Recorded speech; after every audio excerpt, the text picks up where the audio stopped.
Nous allons maintenant étudier la technique de l'approche roulée, ou plus exactement pitch and run. Comme vous le constatez, et il est fondamental que 3 points soient respectés à l'adresse, 80% des coups est conditionné par cette position statique devant la balle. Le poids est entièrement sur la jambe gauche. La balle est au milieu des pieds. Faites attention avec l'effet d'optique, le pied gauche étant un petit peu ouvert, vous devez vraiment sentir la balle au milieu des chevilles. Et troisième point extrêmement important, en mettant le poids à gauche, les mains migrent vers la cuisse gauche, et ce qui va vous permettre d'avoir une ligne droite parfaitement marquée entre le bras gauche et la tête de club. Ou si vous préférez, les mains sont projetées en avant de la balle. Dans l'élan arrière, vous devez impérativement garder le poids sur la jambe avant, et vous allez ressentir un mouvement uniquement d'épaulé de bras. L'armement des poignets n'est pas utile à utiliser si le point de chute, c'est-à-dire la distance de vol de la balle au début du green, ne nécessite pas une amplitude importante.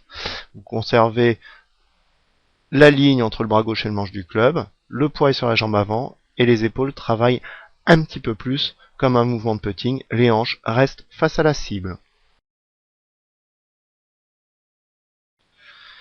Dans l'élan arrière, le point de départ va être le poids du club qui tombe. Vous devez ressentir le poids du club. Donc libérez, relâchez la pression de vos mains sur le club. Vous n'allez pas utiliser vos poignets, mais il va y avoir un petit lag, un petit relâchement des mains. Ensuite, le club tombe et vous accompagnez la chute du club par la rotation des hanches qui va se faire autour de la jambe gauche. Comme vous le constatez, mon talon droit se soulève et mon corps est totalement face à la cible. Concernant la position d'impact, on retrouve la même position à l'impact que celle qui était l'adresse. La ligne droite entre le bras gauche et le manche du club est maintenue. Il y a juste les hanches qui sont un peu plus engagées à l'impact qu'à l'adresse.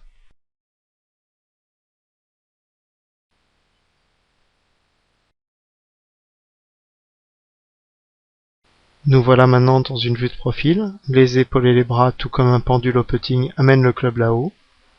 Au sommet de l'élan arrière, vous laissez tomber le club, vous accompagnez la chute du club par la rotation des hanches, les poignets ne bougent pas, le corps est face à l'objectif, le talon droit est soulevé, le genou droit embrasse le genou gauche, vous avez fait un pitch and run.